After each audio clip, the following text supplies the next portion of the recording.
Hello les Itata, ravi de vous retrouver pour une nouvelle émission. Je reçois aujourd'hui un véritable enfant de la balle. Vous savez, dans le milieu du spectacle, l'enfant de la balle est celui qui acquiert le talent artistique de ses parents en apprenant avec eux avant de leur succéder. Mon invité du jour a fait coup double. Il a appris avec sa mère, couturière, l'expertise de la confection et de son père, musicien. Il a hérité des talents de compositeur et de multi-instrumentiste. Aujourd'hui, il partage son activité entre la mode et la musique, ses métiers qui sont aussi ses passions. Bonsoir, Paco Marie-Alphonsine. Bonsoir, Jean-Marc. Merci de me recevoir. Merci à Zitata. Bonjour à tous les Zitata. Et je suis heureux d'être là. Tu vois, je suis tout bronzé. J'ai pris du soleil. Ça me va mieux, là. Merci beaucoup de partager ton parcours avec nous. Alors, ton nom d'artiste, et je pense que beaucoup de Martiniquais te connaissent surtout sous ce nom-là, c'est Paco Manalma. Exact. À la fois pour la mode et pour la musique Partout, on m'appelle Paco, mode et musique. Oui, parce que ton vrai prénom, c'est Patrick. Patrice. Patrice, pardon. Exactement. Patrice. Dans la mode, on me connaît sous mon patronyme civil, Marie-Alphonsine. Mais dans la musique, j'ai choisi Manalma pour une raison toute simple, c'est que je considère que le poste de pianiste, chef d'orchestre, musicien dans la musique antillaise de Marie-Alphonsine ne va qu'à mon père. Donc, pour ne pas créer de confusion, je lui laisse le privilège du nom. Oui. Alors, tu as créé le groupe Mamaïla il y a déjà pas loin d'une trentaine d'années. Hein, oui, 98. Qui était un groupe de live au départ. Le public te connaît depuis 15-20 ans, quand effectivement Mamaïla a commencé à se produire, notamment ici, en reprenant des standards de la Perfecta de l'époque de ton papa. Parce que Daniel Marie-Alphonsine, DMA, c'était un des piliers du groupe. C'est celui qui, autour des années 80, grosso modo 75-76, jusqu'à un peu après les années 80, a véritablement révolutionné le style de la Perfecta. Absolument. Je reprends les paroles de Daniel Ravo, qui est membre fondateur de la Perfecta. Il disait que l'identité musicale de la Perfecta, son âge adulte et mature, a été produite par Daniel Marie-Alphonsine en 8 albums entre 1978 et 1982. Ouais. Alors, on aura l'occasion de reparler de ton papa dans la première partie de l'émission. On va commencer par découvrir un peu plus de l'histoire familiale de Paco Marie-Alphonsine, c'est Kimounouye.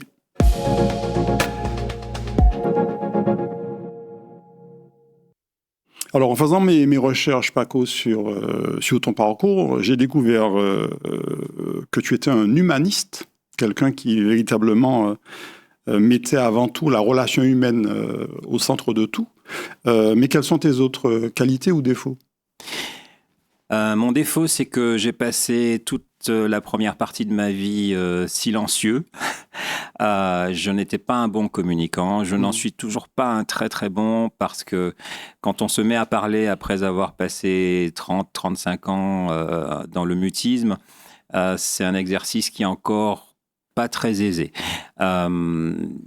J'ai beaucoup observé et ça m'a donné un autre avantage, c'est que j'ai appris beaucoup. Je m'inspire beaucoup de ceux qui sont devant moi et qui produisent des choses que j'admire ou qui produisent un résultat que j'estime merveilleux. Et donc, je suis quelqu'un qui aime le beau, qui aime le bien et qui aime le bon. Alors, on a profité de ta présence pour programmer cette émission. Tu n'as pas eu la possibilité de nous fournir beaucoup de photos de toi jeune. Oui, c'est vrai. Donc, moi, je suis allé au Robert, le berceau de la famille. Super. Et puis, on va découvrir donc quelques lieux qui sont des lieux où tu as grandi. Oui. Là, par exemple, c'est la rue principale. Absolument. Du Robert avec le marché et l'église qui est de l'autre côté. Voilà. Oui, voilà. On voit le marché. En face, il y a la pharmacie Sohim où j'ai connu les Monique Sohim, Tijac, des membres proches de la famille de Polo d'ailleurs. Le magasin de Marius était juste à côté. Enfin, voilà, on est tous là. Raymond Boutrin à son auto-école un petit peu plus haut.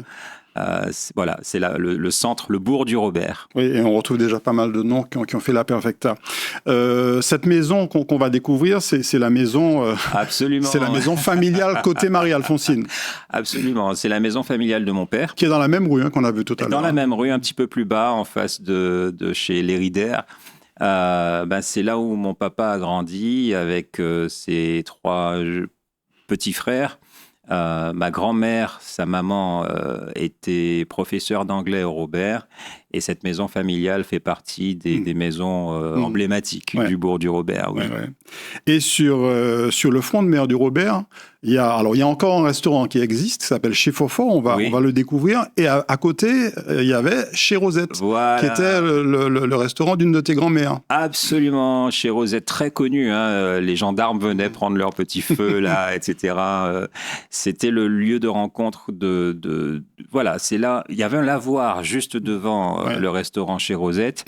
Et avant que ce restaurant n'existe, le Robert venait déjà là pour laver son linge, pour se rencontrer, pour draguer, pour faire connaissance, se donner des nouvelles. Et c'est un lieu emblématique du bord de mer, oui. Au premier plan, c'est Chez Fofort. Alors, il y a encore l'enseigne. Voilà. Je ne sais pas si le restaurant fonctionne toujours. Et juste derrière, c'était Chez Rosette. Absolument. Et c'était vraiment l'endroit où tous les Robertins allaient, quoi. Absolument, absolument. Et puis en haut, il y avait la maison familiale, les chambres, etc., où mes oncles...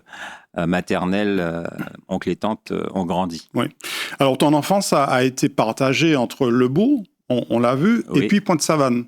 Exactement. Alors là, on a une vue merveilleuse du cadre dans lequel j'ai grandi. Alors c'est une photo récente, on a donc des sargasses, forcément. Voilà. Et puis c'était beaucoup plus sauvage. À l'époque, mes parents avaient une petite maison en bois, toute simple. Où nous avons grandi et nous avons crapahuté quasiment tout nus. On s'embarrassait pas ni de t-shirt ni de pantalon. On allait se baigner à la mer, pêcher des soudons, des siriques, des palourdes. Et donc c'est le cadre dans lequel j'ai grandi à Pointe-Savane, jusqu'à pas loin Pointe-Murat. Pas loin de la Villa Murat et de la famille Murat qui fait partie de ta famille. De ma famille maternelle, absolument. Oui, famille Murat, famille Mérine. Belle Humeur, Élie Marius, voilà, c'est toute la famille du côté maman. Alors, une partie de ta scolarité, tu l'as faite dans une école élémentaire. Exact, alors c'est ce qu'il en reste là aujourd'hui, mais c'était un bâtiment en dur sur 2 niveaux. C'était l'école Laure Marmont. Absolument, elle était peinte en beige et marron, c'était la couleur de la commune du Robert il y a 40 ans. Et c'est là que j'ai connu tous mes camarades avec qui je suis en contact jusqu'à maintenant. Il y a un vrai lien que j'ai avec mes copains de classe de l'époque. Après, tu as fait le collège Saint-Fort, tu as fait aussi tu as fait un lycée professionnel également par la suite. À Pointe-des-Nègres, à Fort-de-France, près du stade Louis-Achille, avant de continuer mes études à Paris. Bon, après ce teasing, on va quand même montrer une photo de Paco Petit. Et avec un t-shirt qui ne laisse aucun doute, la Perfecta gêne. Voilà, vous avez une belle paire de jambes de mon oncle derrière.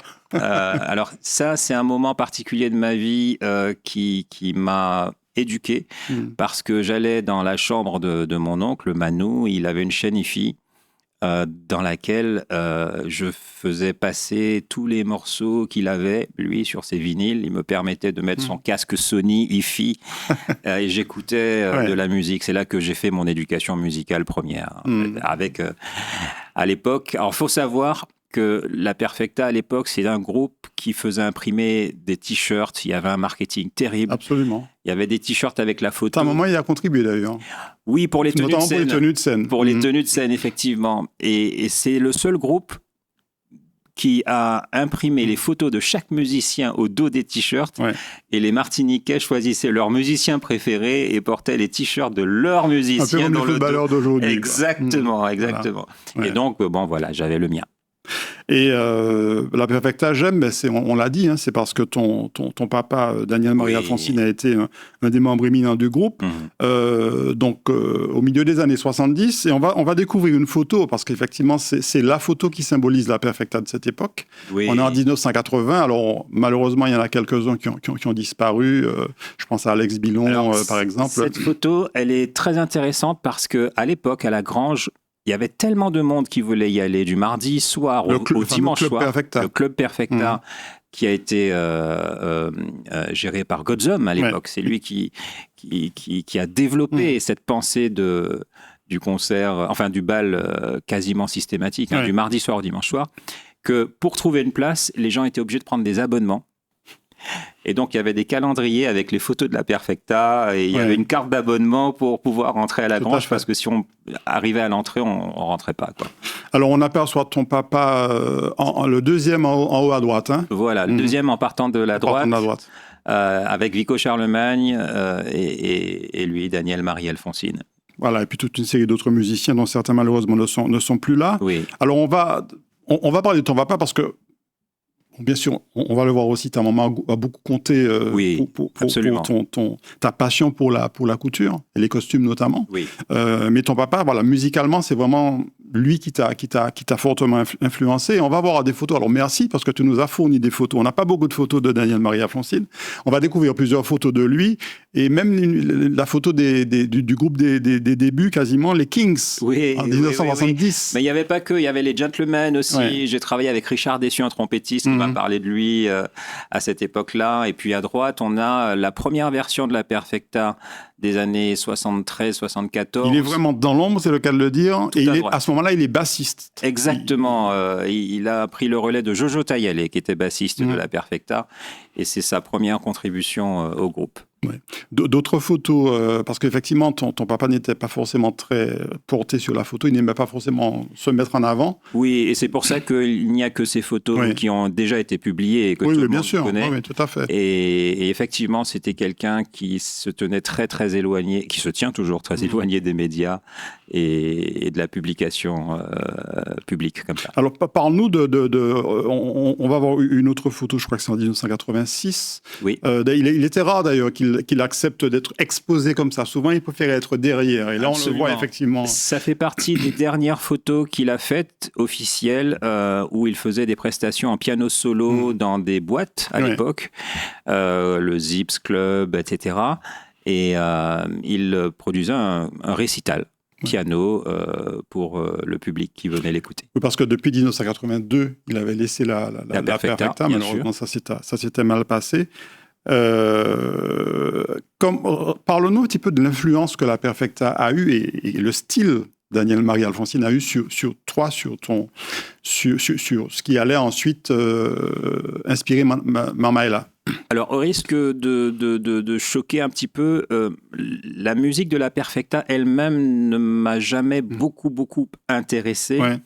Ce qui m'a intéressé et qui m'a, malgré moi, c'est le langage musical de mon père, parce qu'il faisait passer dans sa musique des choses qu'il ne disait pas, mais qu'il jouait, qu'il faisait en musique.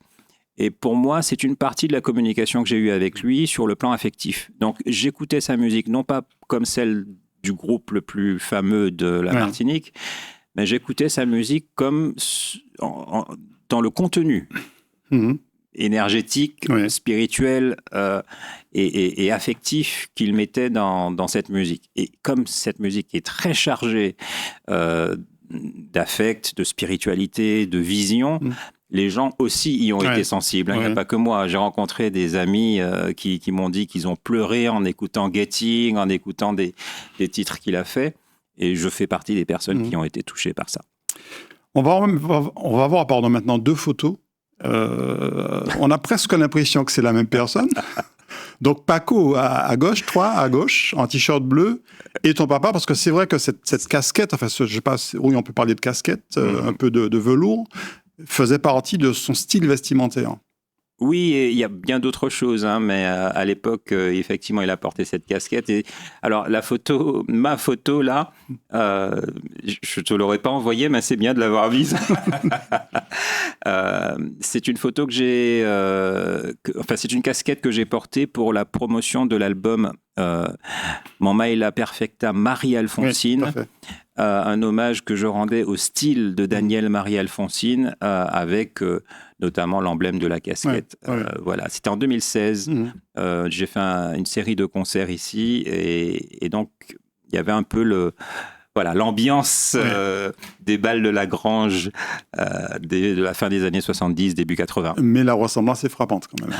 Ça, je confirme. Quand je me regarde le matin dans mon miroir, je pense à mon papa tous les jours parce que je le vois. Donc, voilà. Alors, on a vu une photo de toi à quoi, 3-4 ans. On va te retrouver à 20 ans. Oui, c'est un cadeau que m'a fait une grande artiste, amie aussi, Jennifer Louisor, qui m'a fait ses portraits après un petit shooting. Et voilà, je suis émerveillé de ses talents de dessinatrice. C'est un portrait fait au crayon et c'est très, très réaliste. Et bon, voilà, je ressemblais à ça. On va terminer avec quelqu'un qui est très cher à ton cœur. Elle s'appelle Lila. Ah oui, Lila, c'est ma fille. Donc, on a deux photos. Alors, il y a combien? La photo de gauche, il y a combien de temps? Elle avait 14 ans, je crois. Alors, à droite, elle a 17 ans. Et à gauche, elle a à peu près 8 ans. Ah oui, beaucoup plus jeune. Voilà, elle a encore les dents de lait qui se remplacent. Oui, il y a une grande, grande complicité entre ma fille et moi. Donc, c'est ta fille unique? Ma fille unique, oui. Et puis, elle me rend fier. Voilà, je suis un papa fier. Ouais. Et tu es très fier de dire aussi, alors très fier, je ne sais pas, mais tu dis aussi que tu es un papa solo. Oui, absolument, absolument. Et alors, je rends hommage, alors évidemment à toutes les mamans célibataires, parce que c'est une charge non négligeable que d'élever des enfants tout seuls. Mais les papas solos existent aussi, ils sont très souvent invisibilisés. Les hommes ont une petite fierté qui fait qu'ils n'osent pas en parler comme ça. Mais je dis un mot sur le courage des papas solos parce que leur rôle est important pour leurs enfants quand ils en ont la charge et la responsabilité. Est-ce que Lila est une enfant de la balle? Est-ce qu'elle aussi, elle va faire un parcours artistique? Oui, je suis obligé de l'admettre aussi parce que elle a décidé de faire le même métier que papa. Dans la mode ou dans la musique? Dans la mode, je préfère. Mais elle est très à l'aise dans la musique aussi. Je dois dire que bientôt, je perdrai le contrôle de mon studio d'enregistrement parce que ma fille commence à y commettre des méfaits. Alors, Paco, on va parler maintenant de ton parcours pro. On va voir qu'il est très, très riche. C'est Matinique.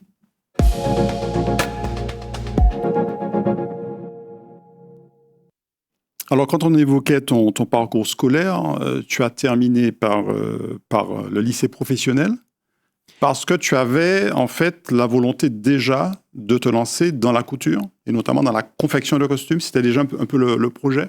Alors, en voyant ma maman confectionner les costumes de scène de mon papa, ça m'a mis des étoiles dans les yeux.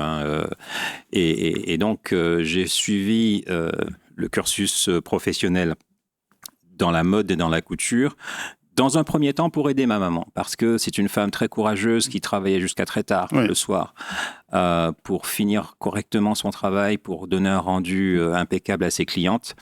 Et j'ai été touché par ça, donc je restais avec elle, je causais au début avec ma maman, et puis après je me suis mis à l'aider, elle m'a appris le métier, elle m'a confié ses machines, et grâce à sa confiance, j'ai pu évoluer dans ce métier. J'ai étudié au lycée Pointe-des-Nègres à Fort-de-France et après à Paris au lycée Paul Poiret et j'ai passé le concours d'entrée de l'école de la Rue Blanche. Alors justement, tu reconnais ce bâtiment. Tu vas nous dire si ça te rappelle des souvenirs. Ah ben oui, oui, oui. Voilà, c'est le 21 rue Blanche. Ça s'appelle l'ENSAT, donc l'École nationale supérieure des arts et techniques du voilà, théâtre. techniques du théâtre. C'est une école qui ne recrutait que sur concours d'entrée. Donc, le jeu, c'était que entre 200 et 250 personnes étaient candidates, passaient le concours et 10 seulement en étaient retenus pour rentrer dans cette école. Elle a été délocalisée il y a quelque temps à Lyon, tout à fait, sur la colline de Fourvière. Mais je faisais partie des promotions de Paris. Il y a Belmondo, il y a de grands artistes qui sont passés dans cette école. Adjani aussi. La photo est de Patrick Bruguière et tu y as appris en fait le métier de costumier, c'est un peu ça? Oui, le métier de costumier du spectacle. Alors c'est un métier qui consiste à apprendre toutes les techniques de réalisation des costumes historiques. C'est-à-dire que si on me demande de faire un Ben-Hur ou de faire une Reine Margot ou un Cyrano de Bergerac ou etc., eh bien on a le savoir-faire. Ce qui t'a permis par la suite de participer à une belle aventure, l'opéra L'Acmé. Alors ça, c'est une photo qui n'est pas forcément liée au travail que tu as réalisé avec eux, mais voilà, on a une idée, on voit effectivement tous ces costumes d'époque qu'il fallait réaliser. Absolument, j'ai eu le privilège inestimable de travailler avec des personnes merveilleuses. Yvonne Sassino-Denel, une très grande créatrice costumière. Au service de qui j'étais. J'étais responsable de tout le parc de costumes de cette production. On a fait la tournée des opéras de France. C'est un très vieil opéra d'ailleurs. Du 19e siècle, écrit par Léo Delibes. Excellente musique, je vous recommande d'écouter, c'est magnifique. L'air des clochettes et la grande chanteuse Nathalie Dessay, qui est devenue une chanteuse internationale très connue. Et j'ai eu le privilège de travailler sur cette production qui me laisse des souvenirs inoubliables. Tu as eu aussi forcément des mentors dans ce métier. Est-ce que tu te souviens de ce monsieur? Alors, c'est un ami. Mehmet Kemikler, c'est un couturier. Je l'ai connu chez Yves Saint-Laurent. Après ma période de spectacle-opéra. D'ailleurs, derrière lui, on voit Sime Ilievski. Ce sont des Turcs, des tailleurs. Qui sont très doués, effectivement. Ce sont les meilleurs du monde. Ils ont appris dès l'âge de 10-12 ans sur des tables avec leurs parents. Et ce sont des gens qui ont un savoir-faire d'un niveau exceptionnel. Et j'ai été leur élève chez Yves Saint-Laurent. Ils m'ont appris le métier. Et après, j'ai été leur chef chez Dior parce qu'ils sont arrivés dans mon équipe que je dirigeais chez Dior. Et j'ai un respect, une déférence éternelle pour ces hommes. Oui, parce qu'effectivement, ce que beaucoup de Martiniquais ne savent pas, ils ont pu l'entendre, mais on te voit surtout derrière le groupement Maëla, ou devant le groupement Maëla en l'occurrence, mais en réalité, tu as un parcours de costumier, tu as un parcours de concepteur dans la mode qui est assez extraordinaire, donc notamment avec cette collaboration chez Dior. Alors là, il y a une partie de l'équipe. Ben là, vous avez tout à droite, au premier plan en noir, Monsieur Chris Van Nash, qui est le directeur artistique de Dior, que j'ai servi pendant plus de 15 ans. Avant lui, c'était Monsieur Eddie Slimane, qui maintenant travaille chez Céline, dont il a la direction. Et tout autour, vous avez... Alors, je suis au milieu derrière, et vous avez tout l'atelier que je dirigeais à l'époque, le bureau d'études et l'atelier avec la chef d'atelier Annie qui est devant moi. C'est bien Mehmet qu'on voit au premier plan avec la cravate ou je me trompe? Mehmet. Ah oui, voilà, exactement, c'est lui-même. On a vu tout à l'heure avec toi. Voilà. Donc Dior, on va te retrouver devant le logo Dior. Dior, c'est une aventure qui a duré combien de temps? Qui a duré 21 ans. Voilà, j'étais chez Saint-Laurent de 97 à 2000 et chez Dior de 2000 à 2021. Alors, qu'est-ce que tu faisais chez Dior? Parce que en fait, tu avais une équipe qui était chargée de la confection des vêtements, c'est un peu ça. C'est un bureau d'études, en fait, quelque part. Oui, je suis rentré chez Dior comme modéliste. Donc, je développais les prototypes de collection. Et juste après, j'ai été promu au poste de chef d'atelier. Et en ayant développé l'atelier, j'ai développé aussi à côté un bureau d'études. Alors le bureau d'études, c'est là, comme les architectes, c'est là où on fait les plans, les fiches techniques, les dossiers techniques, tout le cahier des charges de qualité des modèles de collection. Et donc, j'ai continué comme directeur technique sur toutes les collections de Dior pour le développement des collections. C'était ta première société, SMS Fashion, c'est ça? Alors non, là j'étais employé de Dior. Ma société, je l'ai ouverte plus tard quand j'ai commencé à travailler en tant qu'indépendant, après 2021. On va voir d'ailleurs une autre partie des personnes avec qui tu as travaillé. Tu as travaillé chez Dior. Beaucoup de femmes. Hein. Dans ce milieu, c'est... Absolument, oui. J'ai presque oublié c'est quoi la compagnie virile masculine. En effet, avec le PDG de Dior, Monsieur Beccari, mon chef Maurizio Liotti, qui a des lunettes un peu à droite, derrière, il était directeur industriel, donc il gère plusieurs sociétés et il fait partie du COMEX et donc c'est à lui que je reportais. Alors ça t'a forcément inspiré, y compris pour tes tenues. On va voir quelques photos très classes de monsieur Paco Maria Alfonsine. Alors là, certaines de ces tenues sont des tenues de scène d'ailleurs. Ou la plupart. Ce sont, alors, à droite, tout en rouge, c'est un ensemble unique développé chez Dior. Donc, il n'existe nulle part ailleurs. Et à gauche, le pantalon est un prototype développé chez Dior aussi. Et le reste, c'est des créations faites maison. Et là, je dirais ce style qui rappelle aussi quelque part des costumes d'époque, hein, on retrouve cette influence-là. C'est un style que tu cultives en fait encore aujourd'hui. Oui, j'en suis. Je travaille ça. C'est une vraie compétence. Je dois saluer aussi le talent de Monsieur Frédéric Monceau. C'est le photographe. Et pour qu'on ait une image de cette qualité-là, il faut que le photographe gère l'ambiance des lumières, le mouvement, etc. Et Frédéric Monceau est un des meilleurs photographes de mode de ces 10 dernières années. Vous pouvez le retrouver sur Instagram, d'ailleurs. On voit que tu aimes aussi, alors tu aimes le rouge, mais tu aimes aussi le noir. D'ailleurs, tu es en noir aujourd'hui. Mais là, on voit par exemple ces photos, alors, toujours très classe. On sent le soin apporté au choix du photographe aussi et des angles de vue. Oui, et là, pour le coup, c'est le shooting photo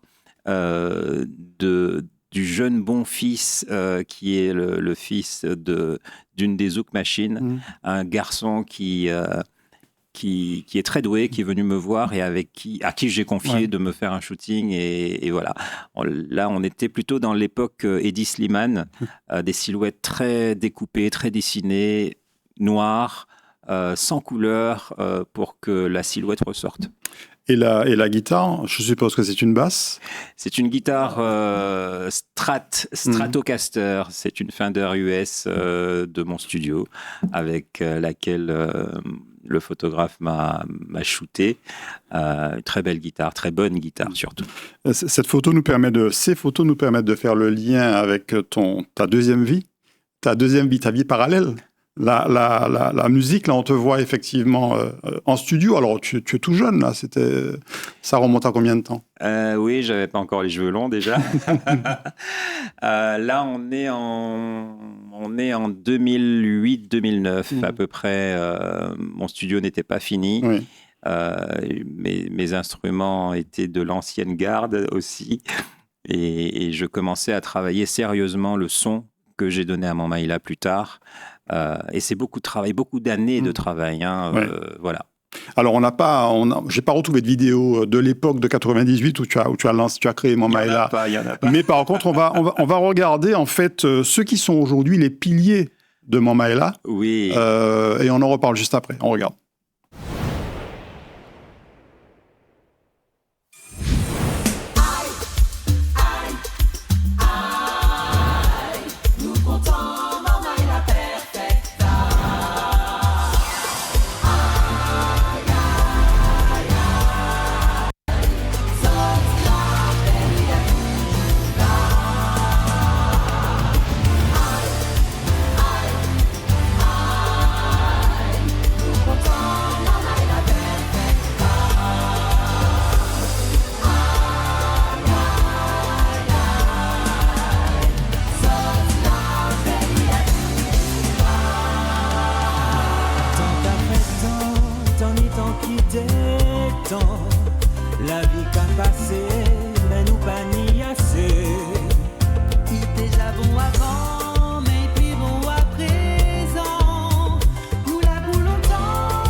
c'est un trailer relativement récent. On a vu avec toi Madi Orsine, on a vu Teddy Vrécor, on a vu aussi Coco Le Drin, qui sont les 3 choristes de Mamaïla, qui chantent aussi en lead parfois. C'est l'inverse. Ce sont les 3 chanteuses qui sont aussi de temps en temps choristes.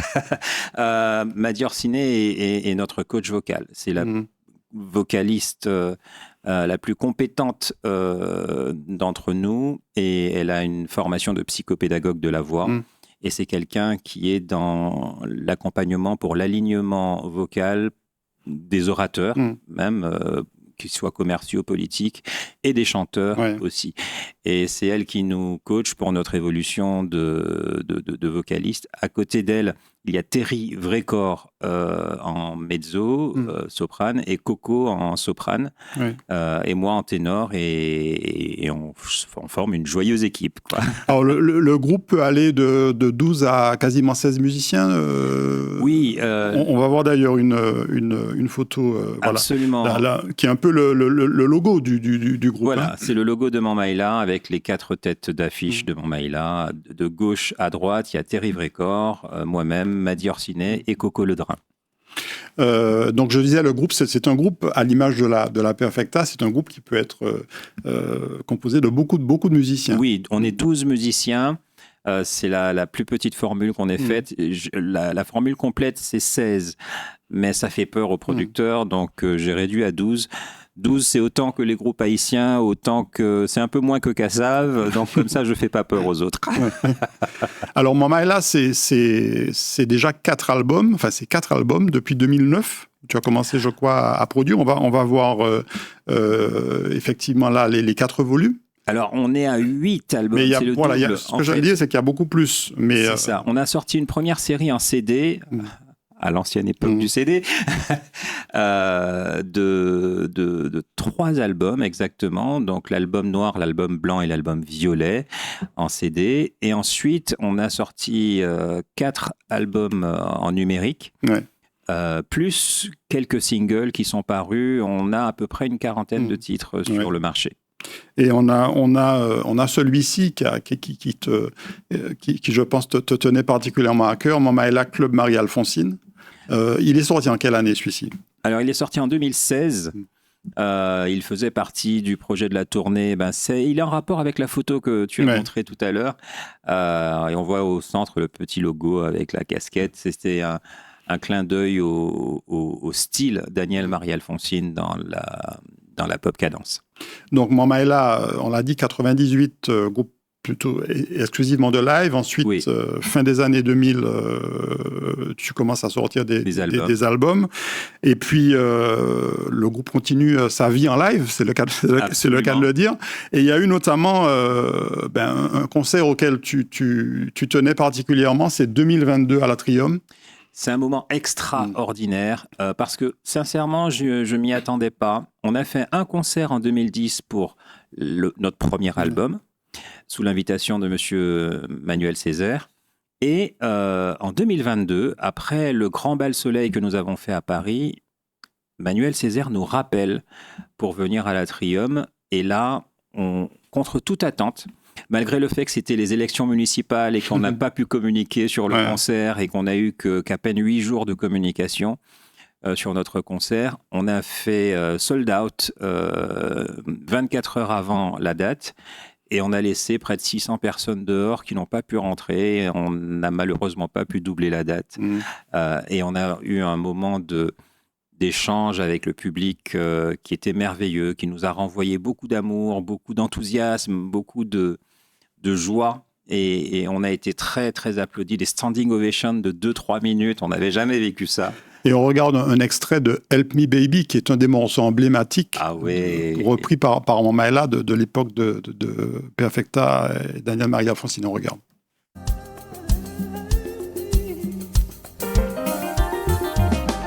Je n'en peux plus, tu es trop loin de moi. M'écriras-tu, j'attends depuis un mois.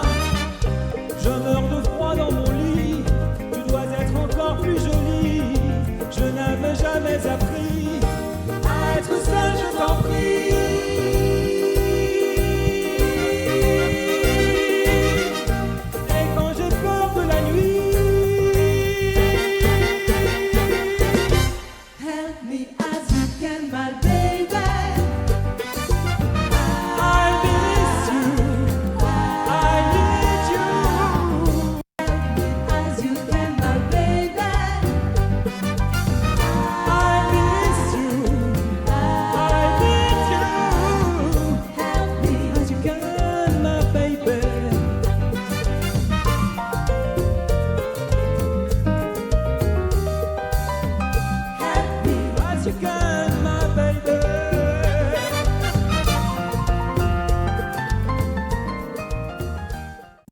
Voilà, 2022, il y a 4 ans, à l'Atrium, super souvenir. Oui, merveilleux. Et j'ai un regret, c'est que tous mes amis et familles du Robert qui se sont réveillés le samedi matin pour prendre des places à l'Atrium, mais ils sont restés dehors. Donc, on va travailler pour offrir à nouveau une date, peut-être au Robert ou en quelque part, pour que le pays nous rencontre à nouveau. Alors, on l'a dit, Mama est là, notamment au début, c'était beaucoup des reprises de la Perfecta, et notamment la Perfecta de l'époque de ton papa, Daniel Marie-Alphonsine. Alors, pas exactement. C'est surtout que j'ai été perçu au départ comme évidemment, comme le fils de Daniel Marie-Alphonsine, faisant très bien le son de la Perfecta. Ouais. Et donc, le public n'a retenu que ça. Comme les radios ne passent pas mes titres inédits, qui sont pourtant bien plus nombreux que les reprises. Et de qualité, on va en écouter un tout à l'heure, Merci, 2 même. Merci. Et donc, le public martiniquais n'a retenu de moi que la partie des reprises de la Perfecta. Mais en réalité, on ne joue la Perfecta que très peu et de façon anecdotique. Ouais. Même moi, j'ai eu le plaisir de découvrir que tu as un morceau qui s'appelle Kimunouye. Oui. C'est le titre de la première rubrique de cette émission, qui est une composition, auteur-compositeur d'ailleurs de Paco Marie-Alphonsine. Oui. Paco Manalma, en l'occurrence. On écoute un extrait, très, très joli morceau. Moi, mi en caille, et des belles timamailles.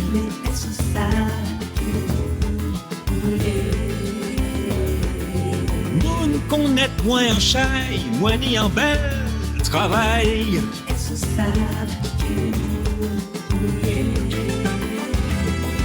Ah, moi décidé, moi qui est toujours premier.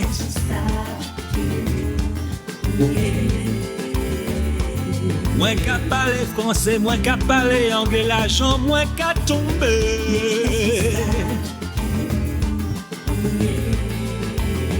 Mais la vie arrête, yo les fait nous perdre, pour faire nous souffrir, pour nous pas connaître qui nous y est, qui ça nous l'est, côté nous l'est aller.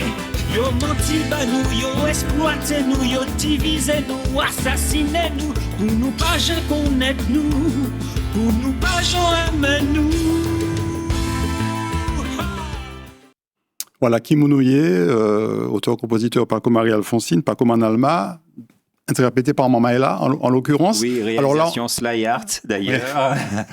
À qui on fait un petit clin d'œil. On a, donc si je disais, tu en parlais, ça fait partie des titres mal connus, méconnus du public. Oui, comme tous. On fait une alternative musicale qualitative tellement éloignée du format commercial que les radios ont du mal à voir comment elles vont nous insérer dans leur programmation. Ouais. Pourtant, cette musique-là, elle est dans l'ADN de notre culture populaire locale. Donc, personne n'est mal à l'aise avec cette musique, mais les médias le sont, parce que les médias se concentrent uniquement sur un mainstream, un format, et donc on se retrouve du coup marginalisé. Alors je précise qu'au début tu parles de l'homme riche à qui tout a réussi, mais après ça se gâte. Hein. Ah voilà, on ne pouvait pas tout montrer, mais c'est un petit peu ce que nous sommes en fait. Il y en a qui réussissent, d'autres qui réussissent moins, qui sont même rejetés, et puis Absolument. c'est toute la variété de ce que nous sommes aussi ethniquement parlant, quoi, que tu évoques dans ce titre-là qui s'appelle Kimunouye. Exact. Et puis on va terminer cette séquence matinique avec New Generation, qui est là aussi. Alors c'est un des derniers titres, des titres récents de Mamaela. C'est la nouveauté de Mamaela, oui. On regarde et on en parle juste après.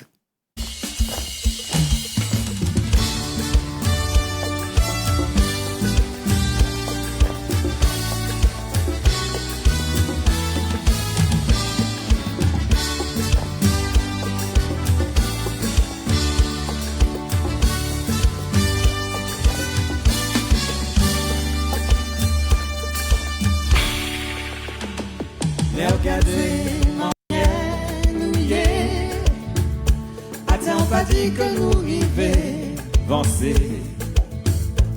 Les regarder, manier, nous lutter. Attends, on va dire nous mériter, gagner. À présent, on va nous aller en grande école.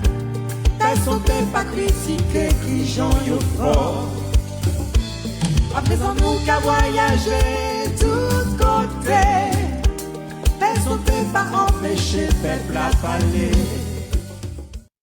Voilà, New Generation, donc du titre du sorti du dernier album, avec en double lead Paco Manalma et Madi Orsine. Absolument. Et le couplet suivant, il est chanté par Terry Vrécor et Coco Ledrin.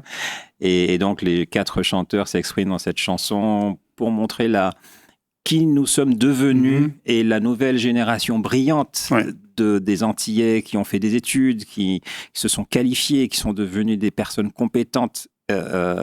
Bien, elles ont besoin d'être représentées aussi. Je précise qu'il y a alors plusieurs titres sur cet album, mais il y en a un que j'aime beaucoup aussi qui s'appelle Chien Maré. Ah oui. Et j'encourage les Itata à aller le voir donc sur le Facebook de Mamaïla ou de Paco d'ailleurs, Paco Manalma. Il est aussi sur YouTube. Il est sur YouTube. Voilà. Vous tapez Chien Maré sur YouTube, Mamaïla, vous allez tomber dessus. Alors, donc, on a vu le parcours à la fois du styliste, j'allais dire, du costumier, du créateur de mode, mais aussi le parcours du musicien et du chef d'orchestre, j'allais dire. On va voir que tu as aussi certains engagements très affirmés, c'est politique.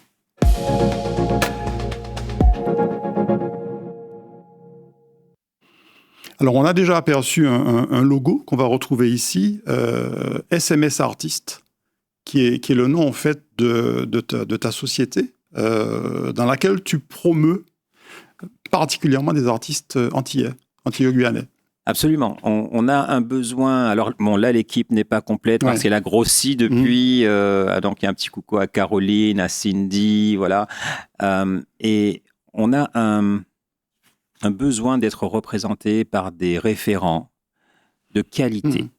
C'est-à-dire, si on a un patron et qu'on travaille dans une succursale au Canada, au Japon, et qu'on lui dit, voilà, écoute ça, ce sont des gens de chez moi.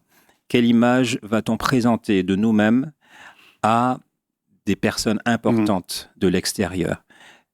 Et on s'est rendu compte qu'il était nécessaire de faire sortir de l'ombre des personnes qui ont été brillantes dans notre construction culturelle et puis qui ont été oubliées et poussées de côté par les médias. Donc, on a retravaillé sur les fondamentaux des chansons d'Édith Lefel, de Rubinel, de Quack, de Taxi Créole, de Tony Chasseur, de Cali, de Tania Saint-Val, etc., pour que on puisse remettre dans le vivant, sur scène, les œuvres de ces personnes qui ont construit notre identité culturelle, que ce soit du zouk, de la cadence, de la chanson créole, et on fait ce travail-là. Et c'est pour ça que cette équipe s'est formée, non pas seulement pour promouvoir Mamaïla, mais à côté de Mamaïla, on a fait le Gang du Zouk, qui est au service on va voir effectivement. Voilà, du répertoire local. On a une photo, alors je crois que c'est la team alors, voilà, alors, là tout le monde est là. C'est la team élargie, mais c'était à l'occasion de ton anniversaire. Oui. Là, tout le monde te souhaitait bon anniversaire. C'est en juillet, je crois, ton anniversaire. C'était en avril. En avril, pardon. Oui, tout à fait. Ah oui, c'est écrit effectivement en dessous. Et là, on retrouve la team SMS Artist élargie. Exactement. Voilà, c'est une famille, une vraie famille, et j'insiste là-dessus. Il y a des équipes comme ça qui, pour faire bien, disent on est une famille, mais en fait, ils sont assez singuliers et séparés les uns des autres. Mais là, nous pouvons vivre dans la même maison. Manger dans la même assiette, se soutenir quand il y a un coup dur, pleurer avec nos amis quand ils pleurent, nous réjouir avec eux, nous occuper de leurs enfants. Et tout ça, c'est la vraie vie. Ce qui fait qu'après, quand on travaille, on crache le feu, comme on dit. Tu parlais à l'instant de concepts et de marques. On va retrouver quelques-uns des concepts et marques de SMS Artist. Très bien. Tu parlais du Gang du Zouk. Il y a eu aussi l'Ennemi Caraïbe. Je ne sais pas si elles existent encore aujourd'hui. Absolument. Et d'ailleurs, en scoop, puisque personne ne le sait encore, mais la direction du César Palace, le grand cabaret parisien, vient de nous reconduire le spectacle en résidence pour la saison prochaine. Donc les Nuits Caraïbes vont se produire au César Palace encore une saison entière, ce qui est un exploit pour une production antillaise. Alors, il y a aussi l'école vocale créole qui est animée par Madi Rossinet, qui elle-même a aussi un quartet. Absolument. Dont tu fais partie. Oui. Et il y a aussi le SM Show. Voilà, c'est les concurrents de Zitata. qui en fait, on va retrouver un visuel justement du SM Show. Oui. Ça, vous l'avez créé sur les réseaux, en l'occurrence sur Facebook. C'est un live Facebook en quelque sorte. En fait, nous sommes partenaires de P2M Télévision, de Mitch Zellin, et nous avons conçu cette émission culturelle dans la même optique, c'est-à-dire de promouvoir des gens qui ont un savoir-faire, qui ont une qualité qui porte la culture et la dignité de notre identité antillaise, martiniquaise. En l'occurrence, Jean-Luc Gouanel, sur ce numéro-là, est mis à l'honneur et il y a un hommage que Jo Théodose lui rend de sa contribution à la qualité musicale du pays. Et on fait aussi des mises en lumière d'entrepreneurs, de sportifs, de personnes qui valorisent qui nous sommes. Il y a une partie historique aussi sur l'esclavage avec Anaïs Gervinet, par exemple. Alors, cette partie est capitale pour nous parce qu'elle met en lumière de façon apaisée, pas politique. On n'est pas dans la revendication ou la plainte. On est dans le constat de la réalité du commerce triangulaire. Et puis, le constat du fait que nous sommes le résultat d'une rencontre entre plusieurs peuples et que nous ne pouvons stigmatiser ni une partie contre l'autre, ni rejeter l'autre partie. Alors, je précise que toutes les anciennes émissions, alors c'est hebdomadaire, voilà, et toutes les anciennes émissions sont encore sur Facebook aujourd'hui. Absolument, et on est en train de monter une sorte de médiathèque dans laquelle tous nos followers pourront retrouver les numéros qui les intéressent. Donc c'est sur le Facebook de SMS Artist ou de... Alors, de SMS Artist, vous pouvez retrouver les chroniques de façon séparée. C'est une émission de 2 heures, mais qui est formée de plusieurs chroniques de 15 à 20 minutes. Et ces chroniques séparées sont rediffusées sur Facebook SMS Artist. On reparle des concepts musicaux. Donc on a parlé effectivement des Nuits Caraïbes. Et puis tu as évoqué au César, qui en fait aujourd'hui est un peu le lieu de résidence de Mamaïla. Oui, c'est exceptionnel. À Paris. Oui, c'est exceptionnel. Alors on peut faire des spectacles à Paris, dans le Casino de Paris, ou à la Cigale, ou au Bataclan, ou à l'Olympia. Mais c'est très difficile pour un spectacle antillais de s'installer dans une salle de programmation habituellement blanche et d'avoir une résidence dans laquelle la diaspora ou même les amis de la communauté antillaise peuvent venir écouter un produit qui n'est pas doudouiste et qui n'est pas du folklore. On est vraiment sur un produit identitaire avec un narratif qui est extrêmement réaliste, pragmatique, mais divertissant. Donc, c'est un dîner-spectacle. Évidemment, on est dans un contexte de produits un peu haut de gamme. Donc, c'est pas une entrée à 10 € malheureusement. Mais le travail vaut largement la contribution et ça permet d'avoir une vitrine, une très belle vitrine de notre culture. Et parmi les titres qui ont pu être appréciés par tous ceux qui ont participé aux Nuits Caraïbes au César, il y a eu le fameux Bonne Fête Perfecta. Ah oui. On regarde un extrait.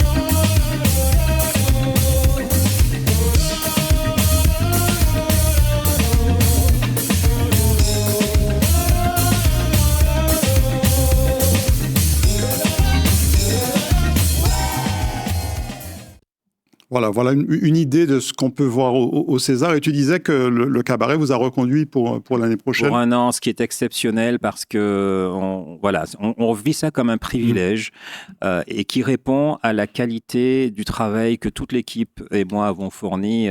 Quand il y a de la méritocratie, on est content. Voilà. Alors, parmi les concepts, il y a aussi le gang du zouk. Tu en as parlé. Parfois, ça se passe sur une péniche. Absolument. Alors, il y a la Zouk Party d'un côté qui se situe dans un restaurant, le Darzine, dans le 18e arrondissement, une fois par mois. Et puis, il y a Zouk sur scène aussi, par une organisation antillaise aussi, je précise, qui se passe sur scène avec croisière, etc. Et donc, tout ça, ça nous permet de valoriser le Zouk, de valoriser les artistes, les compositeurs, les auteurs qui ont fait de très belles chansons, qui nous représentent et qui valorisent l'image des Antilles. Alors, Mamaïla a eu l'occasion à plusieurs reprises de se produire en Martinique, en Guadeloupe. Je ne sais pas si vous êtes en Guyane déjà, mais... Pas en Guyane, pas encore. Mais se produit aussi en Amérique du Nord. Il y a une tournée en Amérique du Nord. Alors, cette tournée a failli être faite. Finalement, elle a été annulée. En fait, nous avions... pour projet de partir en tournée avec Jocelyne Berroir. Et le planning de Cassave étant très, très changeant à la dernière minute, on a eu un contretemps qui nous a empêché de réaliser cette tournée. Mais ce n'est que partie remise et voilà. On est en tout cas, c'est un concept qui s'exporte. Absolument, absolument. Et ce qu'on n'a pas eu le temps de voir, parce que le temps passe très vite, c'est tout le travail que tu fais de transmission. J'ai vu que tu étais allé, je crois que c'était, je ne me souviens plus si c'était au Kenya ou en Éthiopie, effectivement, pour parler de mode. Oui, au Rwanda, j'ai eu une collaboration avec la plus grosse entreprise textile du pays. Il y a des services gouvernementaux qui font appel à moi pour des études de développement en industrie de l'habillement, etc. Et donc voilà, on fait rayonner ce qu'on sait faire et on est dans la valorisation du savoir-faire. C'est ça qui est important. On termine avec Filets Étoiles. Dont tu as été le directeur artistique avec Léa Galva. Exactement. C'était il y a alors, au moment où on enregistre, c'était il y a une dizaine de jours sur la savane. Un peu l'histoire de Cassave vue à travers celui qui en grande partie a créé le concept, qui est Pierre-Édouard Décimus. Absolument. Alors, beaucoup de personnes pensent que je ne suis... qu'en résonance avec ce que Daniel Marie-Alphonsine a produit musicalement. Mais Pierre-Édouard Décimus, c'est quelqu'un que je connais depuis exactement 1991. Donc ça fait longtemps. C'est un homme qui m'a beaucoup parlé, qui m'a transmis beaucoup de choses et qui m'a permis de construire ma vision de la musique aussi. Le professionnalisme dont Mamaïla fait preuve aujourd'hui ne vient pas de la Perfecta, elle vient de Pierre-Édouard et de Cassave. Parce que sinon, nous ne serions pas où nous sommes aujourd'hui. On va te retrouver d'ailleurs avec à la fois Pierre-Édouard, avec les deux frères, Pierre-Édouard et Georges. Oui, exactement. Ah, merci, c'est une très belle photo là avec Pierre-Édouard. Alors, il y a Slom et Georges aussi de l'autre côté. Philippe Slominski. Voilà. Alors, je veux aussi nommer deux personnes très, très importantes dans Filets Étoiles, sans lesquelles ce spectacle n'existerait pas. C'est monsieur Jean-Claude Adrassé, le producteur, qui a fait un travail énorme, qui a supporté des charges qu'on n'imagine pas. Et la grande Léa Galva, qui a initié ce projet parce que la création de ce projet vient d'elle. Et c'est elle qui a posé les bases sur lesquelles j'ai été invité à travailler en l'accompagnant sur la direction artistique. C'était le 25 juillet sur la savane avec un succès populaire extraordinaire et un plateau d'artistes lui aussi magnifique. Oui, le public a beaucoup et très bien réagi. Je crois qu'il y avait entre 25 et 30 000 personnes. Et on a eu un accueil très chaleureux. Même des professionnels sont passés après en coulisses pour nous féliciter du travail que nous avions fait à ce moment-là. Paco, merci beaucoup. Merci à toi. On n'a pas eu le temps de parler de tes projets, mais on sait que tu en as plein, donc on va suivre ça sur les réseaux. Plaisir. Paco Manalma sur Facebook avec SMS Artiste et également Mamaïla. Oui. Sur tous les réseaux. On peut vous dire que vous êtes quasiment partout. Instagram, Facebook, etc. Voilà, grâce à Terry Records, c'est notre community manager et c'est elle qui nous rend visible sur tous les réseaux. Grâce aussi à Sly Art. Et Aslayer, ce sont ces C'est images. du bois noir qui, Voilà, exactement. qui fait partie de l'équipe. Merci beaucoup Paco en tout cas. Merci et puis à toi. on va te retrouver très prochainement sur Zitata. Je pense qu'on est obligé de suivre ton actualité. Avec plaisir. Merci encore. Merci beaucoup à vous de nous avoir suivis. On se retrouve très prochainement. Bonne soirée, bonne journée.